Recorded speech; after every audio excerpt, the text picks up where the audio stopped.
Bonjour et bienvenue dans cette nouvelle vidéo sur louer en courte durée. Je suis Sébastien, je suis ravi de vous retrouver. Et dans cette vidéo, je vous propose qu'on réponde à cette question: comment se lancer dans l'immobilier ou comment démarrer sereinement dans l'immobilier?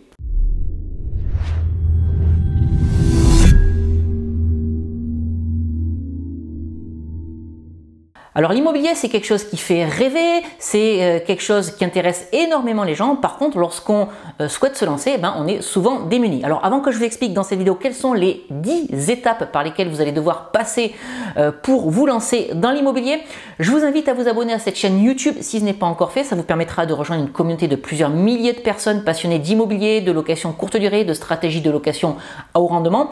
Pour vous abonner, c'est très simple. N'oubliez pas non plus de cliquer sur la petite cloche pour être tenu informé de la publication de toutes mes nouvelles vidéos. Et puis pour vous souhaiter la bienvenue, je vous offre 2 e-books: Convaincre la banque, mode d'emploi et doubler son salaire avec la location courte durée.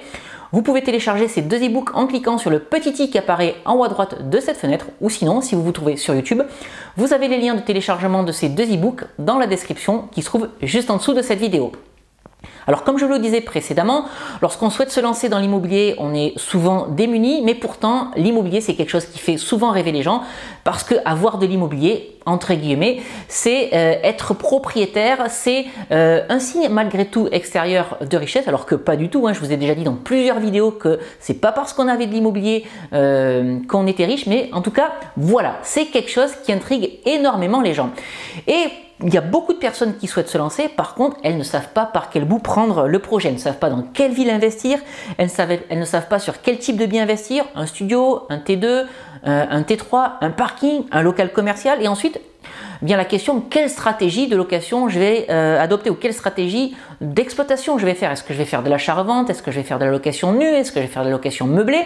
Si je fais de la location meublée, est-ce que je vais faire de la colocation, du meublé classique, de la location courte durée, etc., etc. Bref, il y a tout un tas d'interrogations qui passent par la tête, et c'est vrai que si on prend le projet, ou le problème plutôt, dans sa globalité, ça va être très compliqué de se lancer. Alors vous allez voir que pour se lancer, c'est très simple. Plutôt que de voir l'ensemble des problèmes ou des questions, il suffit d'y aller progressivement. La première chose que vous devez faire avant de vous lancer dans l'immobilier, ou pour vous lancer plutôt dans l'immobilier, c'est de déterminer le type de bien sur lequel vous souhaitez vous lancer. Si vous démarrez tout juste, que vous n'êtes pas trop sûr de vous, moi, je vous conseille plutôt de partir sur des petits biens. C'est quoi un petit bien? C'est une place de parking que vous pouvez trouver dans certaines villes à moins de 10 000 €. Ça peut être du studio. En général, lorsqu'on investit sur du studio, une place de parking, on ne risque pas grand-chose. Et puis, plus vous allez avancer dans vos projets immobiliers, là vous pourrez ensuite prendre des projets de plus en plus gros, des T2, des T3, des T4, des immeubles, des biens immobiliers avec travaux. Mais pour démarrer, si vous n'êtes pas sûr de vous, commencez par quelque chose de simple: le studio, le parking. N'allez même pas chercher des travaux pour démarrer si c'est quelque chose qui doit vous rassurer. La seconde étape que vous devez faire pour vous lancer dans l'immobilier, c'est de déterminer dans quelle ville vous souhaitez investir. Alors c'est vrai qu'il faut vraiment se fixer une localité, parce que si vous devez jongler par exemple entre Bordeaux et Lyon, voilà, ça va être compliqué de se concentrer, faire les visites, ça va prendre énormément de temps. Non, choisissez une ville, et lorsque vous avez choisi cette ville, vous ne lâchez rien. C'est uniquement les annonces de cette ville pour le bien immobilier qui vous intéressent, que vous allez regarder. Alors c'est vrai qu'il y a des personnes qui m'écrivent pour me dire ouais, mais moi j'habite dans une ville où le prix de l'immobilier est extrêmement cher, donc je peux pas investir dans ma ville. C'est pas très grave, il suffit voilà, peut-être de faire quelques dizaines de kilomètres pour aller trouver une ville où le prix de l'immobilier sera beaucoup plus intéressant, beaucoup plus abordable. C'est pas plus compliqué que ça. La troisième étape ensuite pour se lancer dans l'immobilier, ça va être de consulter les annonces. Vous devez consulter les annonces sur les sites les plus connus. Alors c'est quoi les sites les plus connus? C'est Se Loger, c'est Le Bon Coin, c'est PAP. Regardez uniquement les annonces des biens qui vous intéressent. Donc studio ou parking, encore une fois, pour reprendre mon exemple, si c'est sur ces types de biens que vous souhaitez investir. Alors n'hésitez pas à regarder les annonces plusieurs fois par jour, n'hésitez pas non plus à consulter, à créer des alertes email de façon à être tenu en temps réel quasiment de la publication de toutes les annonces de produits qu'on pourrait avoir à la vente. Et généralement cette phase de recherche, elle dure plusieurs semaines, et vous allez voir qu'au bout de plusieurs semaines, en fait, vous connaîtrez toutes les annonces de la ville dans laquelle vous souhaitez investir, mais c'est pas grave, ça vous permettra de faire plus rapidement le tri. La quatrième étape ensuite pour se lancer dans l'immobilier, ça va être de faire des visites. Alors c'est vrai qu'il y a beaucoup de personnes qui me disent « moi j'ai un travail prenant, je n'ai pas le temps d'aller faire des visites, j'ai des enfants, j'ai pas le temps d'aller faire des visites ». Ça, malheureusement, on a tous ces contraintes. Tous les gens qui investissent dans l'immobilier ont forcément une activité à côté, sans quoi ils ne pourraient pas investir dans l'immobilier. Donc les gens qui investissent dans l'immobilier, ce sont des gens qui sont aussi occupé. Mais comment est-ce que vous devez faire? Eh bien, si vous souhaitez investir dans la ville dans laquelle vous habitez ou dans la ville dans laquelle vous travaillez, organisez des visites soit entre midi et 2, soit le soir à partir de 17 h ou de 18 h. Et maintenant, si c'est quelque chose qui n'est pas possible entre midi et 2 ou en fin de journée, si également vous voulez investir dans une ville qui n'est pas celle dans laquelle vous habitez, eh bien, vous devez poser peut-être une journée de congé pour concentrer un maximum de visites sur une journée ou alors faire des visites le week-end. Encore une fois, lorsque je suis en phase de recherche active, il m'arrive de faire 10-12 visites dans la journée. Donc concentrez vos visites sur une même journée. Le temps, c'est de l'argent, mais aussi le temps, c'est quelque chose de précieux. Donc maximisez votre temps, optimisez votre temps de façon à avoir un maximum d'appartements dans un minimum de temps.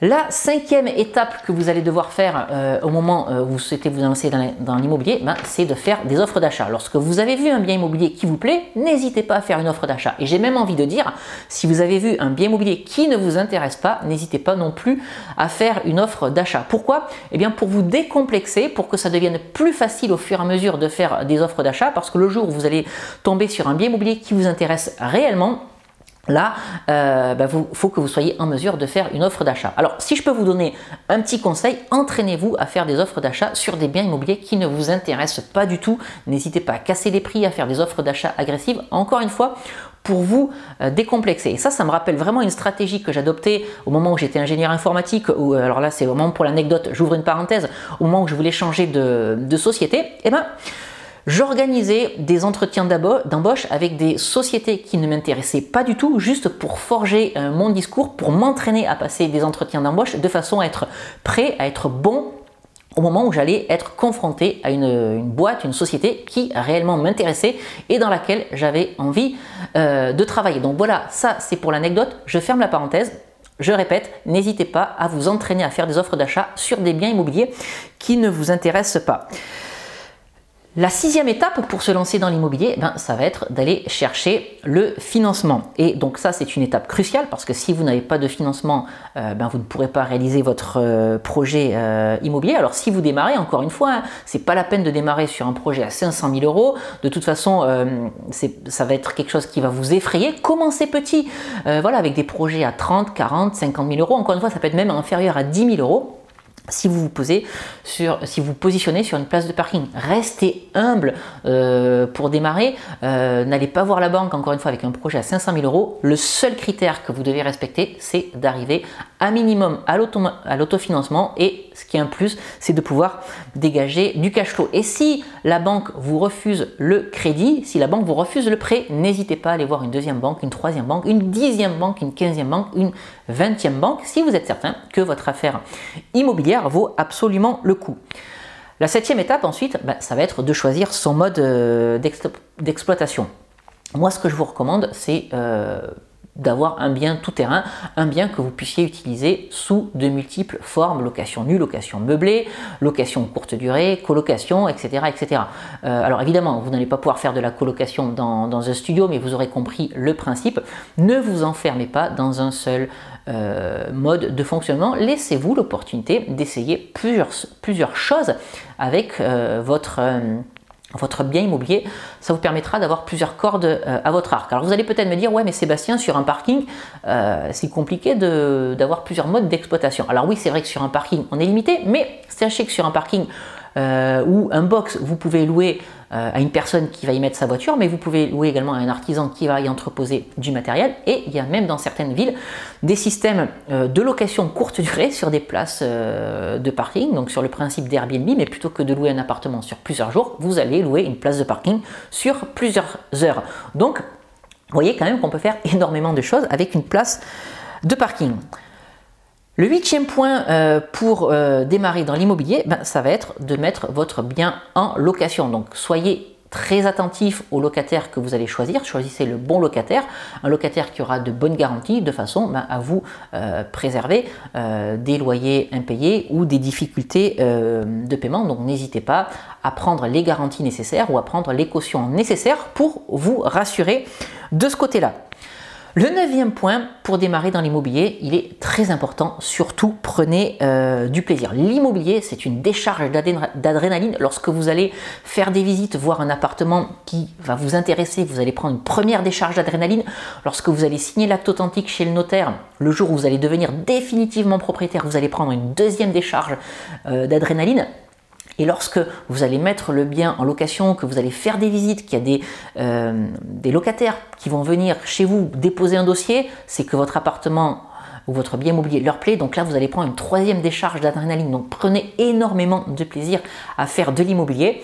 Ce n'est que du bonheur. Et puis le 10e point pour démarrer dans l'immobilier, c'est une fois qu'on a réussi son premier projet, c'est de recommencer. Vous allez voir que lorsqu'on fait de l'immobilier, en fait, on prend rapidement le virus. On est peut-être effrayé, comme je disais en début de cette vidéo, sur un premier bien immobilier. Mais lorsqu'on a mené le projet au bout, on a envie d'en faire un deuxième, on a envie d'en faire un troisième, etc., etc. Donc après avoir pris du plaisir, vous allez voir que vous n'aurez qu'une envie, c'est de recommencer. Alors c'est vrai que sur ce premier projet immobilier, peut-être que vous aurez fait des erreurs, mais j'ai envie de dire, c'est pas très grave, puisque ces erreurs, elles vous auront peut-être coûté du temps, peut-être qu'elles vous auront coûté un peu d'argent. Par contre, vous aurez appris de ces erreurs et sur votre projet immobilier suivant, vous ne pourrez que vous améliorer. Et de toute façon, il n'y a que les gens qui passent à l'action, il n'y a que les gens qui osent, il n'y a que les gens qui font des choses qui font des erreurs. Voilà les 10 points que je voulais partager avec vous dans cette vidéo. Voilà les 10 points indispensables pour se lancer dans l'immobilier. Donc n'hésitez pas à m'indiquer dans les commentaires de cette vidéo si vous avez pris du plaisir dans vos opérations immobilières. N'hésitez pas à m'indiquer si vous avez rencontré des difficultés et si vous n'avez pas encore franchi le pas, quels sont les freins qui vous bloquent pour vous lancer dans l'immobilier. Si cette vidéo vous a plu, comme d'habitude, n'hésitez pas à la liker, n'hésitez pas à la partager avec des personnes qui souhaiteraient se lancer sur un premier achat immobilier. Je vais vous quitter ici comme d'habitude et puis on se retrouve prochainement pour une nouvelle vidéo sur louer en courte durée. Je vous dis à très bientôt. Ciao!